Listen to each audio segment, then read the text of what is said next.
leads the NFL with a 40% target per route run against too high looks. I mean, come on.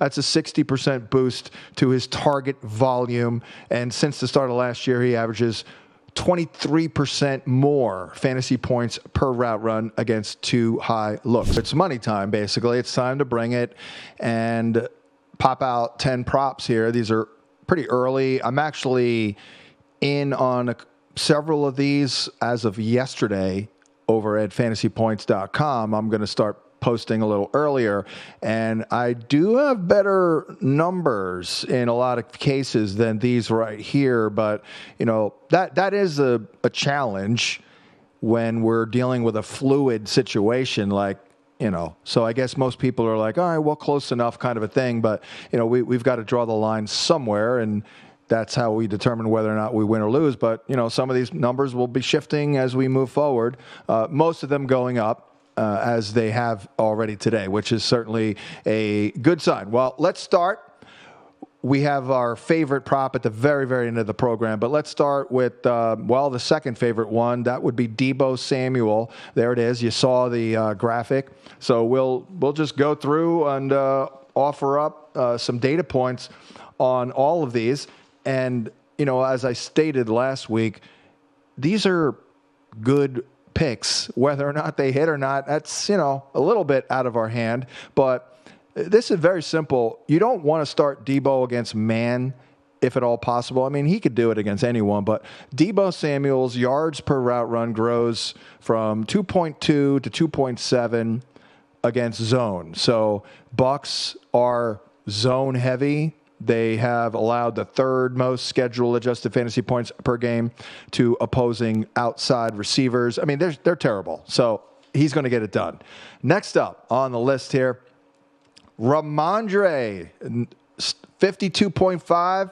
I think we're good. I think we're going to hit this. It's a very good schematic matchup for Rhamondre, who has run behind man or gap concepts on 56% of his runs. And the Bears happen to allow the fourth most yards per carry, 5.5, on opposing man and gap concepts runs. Now, they need to keep the game close. He's very game script dependent. He is averaging just 0.25 fantasy points per snap while trailing, which is a 66% reduction compared to when leading. But the Bears' passing game is struggling, so I don't know if Caleb Williams is going to be lights out here, so I think the game's going to be close enough. I mean, this is easy here. Barring an injury, 52.5, like, we're getting there. And we're probably going to get there with Jordan Addison once again, because this number is a little too low. We loved Jordan Addison last week. It's like pulling teeth to get targets for the guy, but we did win it. I thought it was a little squeaky wheel action going on last week, which probably was the case, because word got back to Addison that I was in on him last Thursday and he didn't hit the prop, and he was pissed, quite frankly. And I'm kidding about that, of course, but we're both pissed because he didn't get the ball. How about that? But he did get it a little bit more last week. What was that? 6 targets. Good schematic matchup here. The Jaguars run too high safety looks at least 50% of the time. That is fourth most in the last 6 weeks as well. And Jordan Addison sees a 56% boost to his yards per route run and a 34% boost to his fantasy points per route run against too high. And meanwhile, Justin Jefferson actually sees a 32% decline. Now, Jefferson also sees a big boost against man, which they run a lot. But Addison also gets a boost against man. So it's like you're checking off all these positives. He'll also see Monteric Brown, who is not good and gets roasted. So you add up all these positives. I'm like, yeah, he's going to get a couple balls here.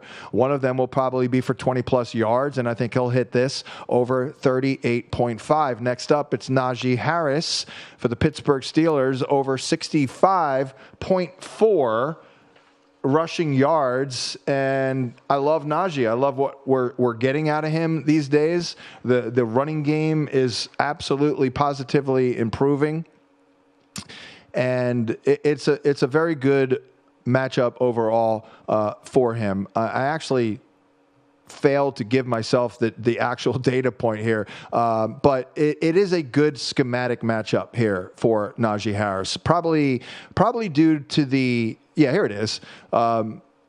Commanders are allowing the second highest success rate to opposing zone concepts, 56%. Our guy Brett Whitefield was talking about this the other day. And 66% of Najee's rush attempts have come on zone concepts.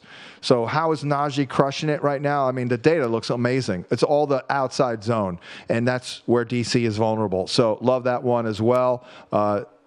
Najee Harris, let's go. Also, Josh Downs, I'm in on that again, over 67.5. I know it came up a little small last week, but the Bills are a slot funnel. They've allowed the 5th fewest schedule-adjusted fantasy points per game to outside wide receivers, but the 10th most to the slot. Downs runs 85% of his routes from the slot. Bills also allow the 7th fewest receiving yards on throws traveling 20-plus yards or more, and that's fine by him. He's the underneath guy. 67% of his targets are coming within 10 yards of the line of scrimmage. And this is what I'm talking about stacking up positives. The Bills have run too high looks at the 4th highest rate. Downs leads the NFL with a 40% target per route run against too high looks. I mean, come on.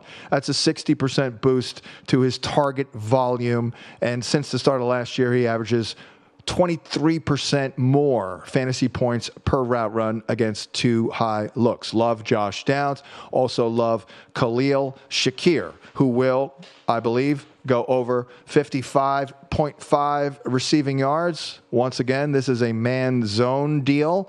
You don't want to roll with Shakir against man. Good news is the Colts run zone at a top 3 clip, and Shakir sees a 74% boost to his targets per route run and a 95% boost to his fantasy points per route run against zone coverage. He also, against man, commands only a 12% first read target share.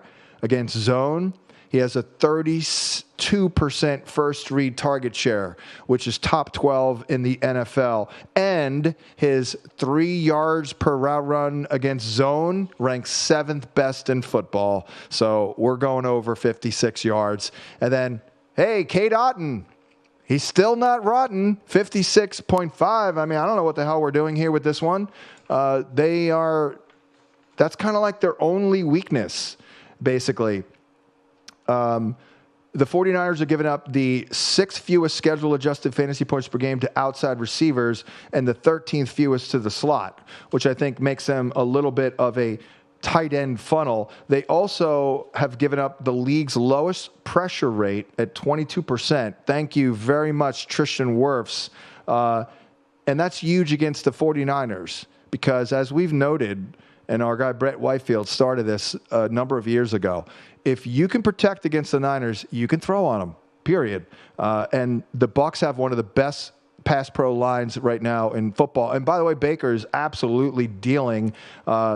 And Otton, by the way, on unpressured dropbacks, is seeing a 128% increase to his yards per route run. So, stunning if he does not hit this. And then we also have Malik Nabers, 75.5 receiving yards. Is another one where we're stacking up a bunch of positives. Good individual matchup. He gets a 200% boost against non-pressured dropbacks, which he'll likely see. Now, they may not throw it a lot, but I do like Nabers. And I also finally like Zach Ertz. Now, this has been bet down, so you're welcome. I'm screwed at 33.5, but it's currently 31.5. So I would say go get that. My favorite prop is brought to you by GBank, the official bank of VSiN. The GBank Visa signature card is your best bet, delivering 1% cashback rewards on all eligible gaming transactions, 2% cashback rewards on all eligible purchases. For more information Head to VSiN.com/GBank. That's VSiN.com/GBank. Subject to credit approval. Terms and conditions apply. We talked about it with Scott Barrett, so you can go back and look and check it out. But the prop is Travis Kelce over 57.5. Broncos deploy single high looks at the league's 6th highest rate, and Kelce gets a 36% boost.